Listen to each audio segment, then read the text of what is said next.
Learning Japanese isn't as difficult as you might imagine for these Level 1 Japanese language students at Taylor High School in Katy. You'll see them making comparisons between their first and second languages and cultures as we continue the adventure of learning a language other than English. You'll meet educators and students who are working together to communicate in a second language using the program goal of comparisons to learn more about the nature of all languages and their relationship to culture. And you'll see how some of the most successful language teachers in Texas help their students see how languages and cultures impact one another, and how those same teachers implement the program goal of comparisons into their daily lesson plans. Any examination of how language is taught in Texas begins with a mention of the Texas Essential Knowledge and Skills for languages other than English. The TEKS for LOTE are the standards which describe what all students should know and be able to do at various stages within the LOTE discipline. These standards are organized around 5 program goals, often referred to by educators as the 5 C's. First and foremost is communication. In LOTE classrooms, students are striving to use a second language, and communication is the vehicle language learners use to become proficient. The other 4 goals stem from the use of the target language in the classroom. Students learn about the cultures associated with their second language and gain valuable insight into perspectives of the people of that country or region. Learning a second language, students make connections with other subject areas and connect to access information in the target language. Students who make the comparisons between their second language and culture and their first language and culture develop insight into the nature of all languages and cultures. Finally, students are encouraged to take their second language out into the community, to use it with neighbors here at home or in communities abroad. It is the acceptance of and implementation of these 5 program goals into daily lesson plans that Texas educators believe is a key to obtaining advanced proficiency for all language learners. ¿Cuáles productos y servicios ofrecen la compañía? Nuestra compañía es básicamente... Clearly, communication skills are the primary focus of language study. Through the communication goal, students develop the skills necessary to master the content of the other 4 program goals. These skills include listening, speaking, reading and writing, as well as viewing and showing. Communicative proficiency derives from control of 3 modes of communication: interpersonal, interpretive, and presentational.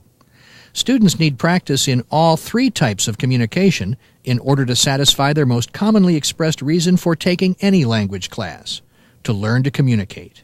The first thing that I do when I do my lesson plans is think about the communication that's going to take place between the students. At this level, interpersonal communication is the most important, that they be able to give the information that they want to give, and more importantly, they receive the information that they want to receive. So that's where I start. From that point, I want to bring in culture. I want to bring in new vocabulary. I want to bring in a connection with students that they don't have already, that being with students who don't speak the target language, in this case Spanish. So everything revolves around that interpersonal communication.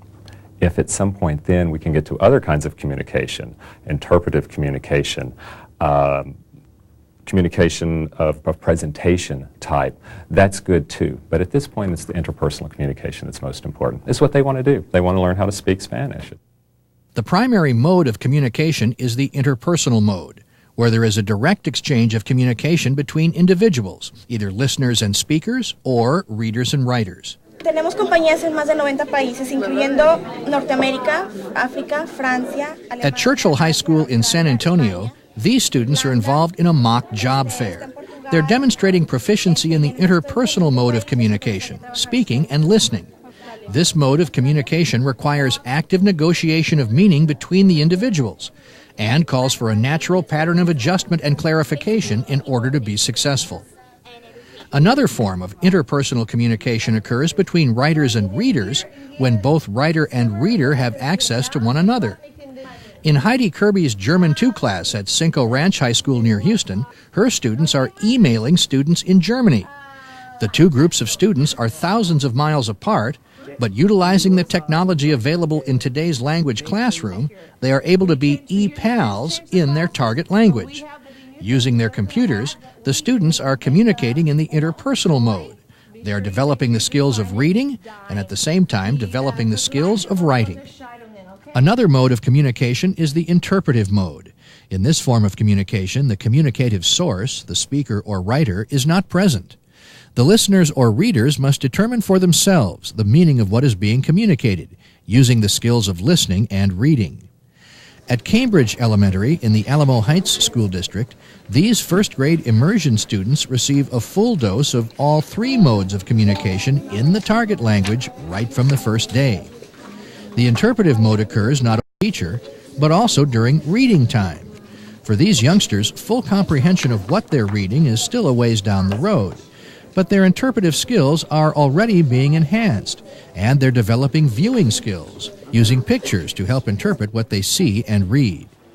In today's LOTE classroom, more advanced students can take their interpretive skills to the Internet. In Vince McGee's Latin 1 class at Lake Highlands High School in the Richardson Independent School District, students research a project in their target language on the computer. The teacher is available to help students navigate the Internet, but the students themselves must apply what they've already learned in order to interpret the messages provided by the Internet author. The third mode of communication to be mastered by language learners is the presentational mode, which calls for the creation of formal messages, public speaking, or an editorial, for example, to be interpreted by listeners or readers where there is no opportunity for active negotiation of meaning between listeners and speakers or readers and writers. At Rayburn High School in Pasadena, these French 3 pre-AP students are making presentations to their classmates that compare cultural similarities between young people in the U.S. and France. Une robe jaune, une robe semi-rouge, robe rouge, c'est ma favorite. Et the Ralph Lauren, Dior, Chloe. Current fashion trends for teenagers is a popular theme, and the presenters use the skills of speaking and showing. In this example, as is often the case, more than one mode of communication is occurring in the LOTE classroom. Here, as presenters communicate in the presentational mode, the rest of the class or audience uses the interpretive mode to view and listen to the presentation. I want the kids to be able to go to a foreign country, check into a hotel, ask for a clean towel, get tickets to the opera, maybe not the opera, but get tickets to something that they're interested in, to be able to use the language. And I think that's where the TEKS have driven us, to make it useful to them. When language learners make comparisons between their own language and culture and a target language and culture, they have the opportunity to gain a deeper understanding of the nature of language in general and the overall concept of culture. Comparisons help language learners see their own language and culture in ways they may never have considered before. It may help them to understand that there are many ways to communicate the same idea, both linguistically and culturally. Comparing languages and cultures also allows students to see the influence that languages and cultures have on one another, which can help to dispel ethnocentric notions that students may have. A natural result of learning a second language is the comparison of the language being learned with the native language. As a result of these comparisons, students focus often for the first time on how their own language functions. El emperador enfermo no podía nombrar un general que guiara a sus hombres en el combate porque en ninguno confiaba lo suficiente. Esta sintió miedo al enterarse de la decisión de su padre. For an example of how the comparisons program goal can be implemented into a daily lesson plan, we visited this Spanish 3 class at Irving High School near Dallas.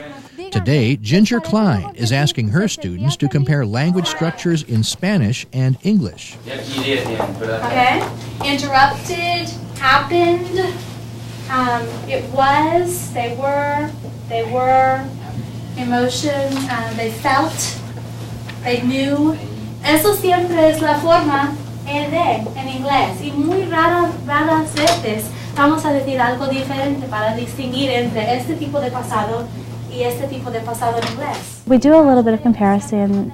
In the class today, we were comparing the way English speakers describe things in the past and the way Spanish speakers describe things in the past.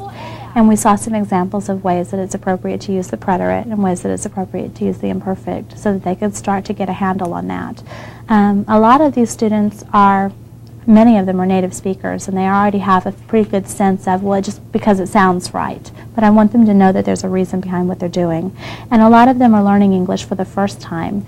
And so it complements their English skills as well, so that they can see that in English they don't have to look for another way to say what sounds kind of strange to them because it's the same way of saying the preterite or the same way of saying the imperfect.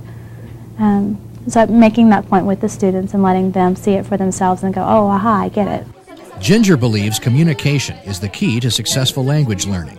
She encourages students to talk in her classroom, as long as the conversation is in the target language. The language classroom is not a sit in your desk and be quiet classroom, generally.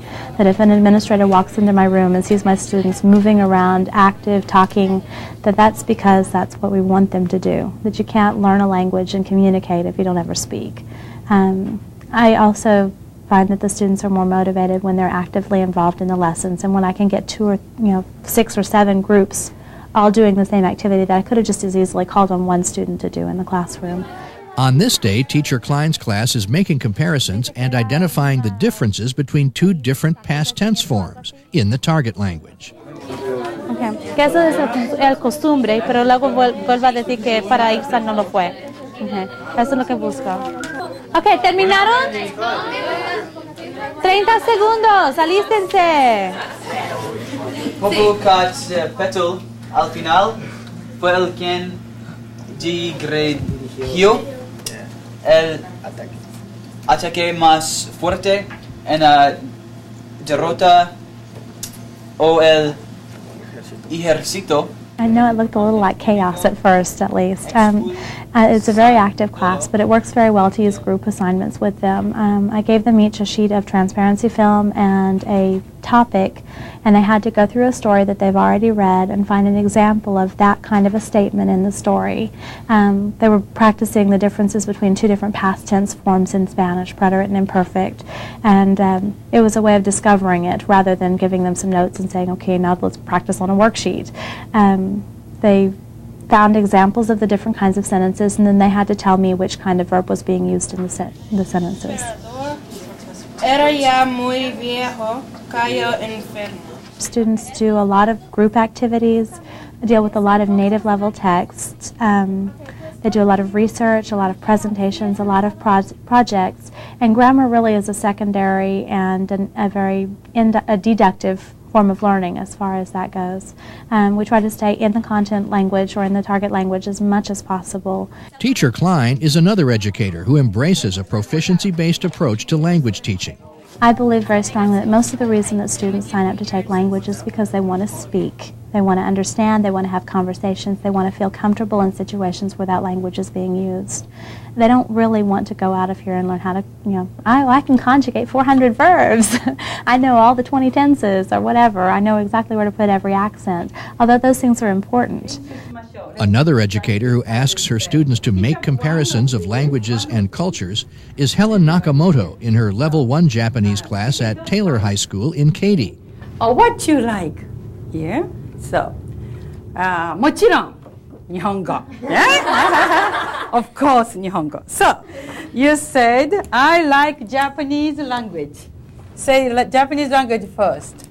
She directs her students to express likes and dislikes, to make comparisons as they state their preferences in the target language. They're using flashcard, using the Japanese language, and compare with the English language. Also some similarities in the language itself.